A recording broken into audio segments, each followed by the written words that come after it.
Nagtayo ng mga emergency shelters ng Malilipot, Albay para sa mga apektadong komunidad dahil sa pag-aalboroto ng Bulkang Mayon. Ang detalye sa report ni Raisa Luzito ng PIA Albay. Agad nagtayo ang lokal na pamahalaan ng Malilipot, Albay ng emergency shelters para sa mga inilikas na pamilyang apektado ng pag-alboroto ng Bulkang Mayon.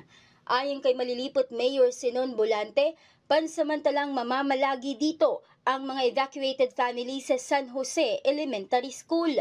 Aniya, layunin nitong maiwasang maantala ang mga bata sa kanilang pag-aaral. Sa ngayon naman, yung plano namin, para gusto ko, hindi na kami makasagabal sa mga bata na nag-aaral. Kaya dito na tayo din kami ng mga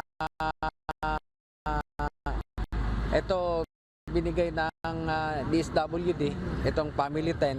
Ayon kay MDR Engineer Alvin Magdaong, higit 300 pamilya o 1,406 mula sa Barangay Calbayog, Kanaway at San Roque ang nailikas sa nasabing paaralan. Sa pagtayo ng emergency tent mula sa DSWD, Army, Philippine Coast Guard, Department of Public Works and Highways at Police. Isa ang San Jose Elementary School sa personal na binisita ni DSWD Secretary Rex Gatchalian nitong Webes upang masuri ang kalagayan ng mga evacuees. Para sa Integrated State Media, ito po si Raisa Lucido ng PIA Albay.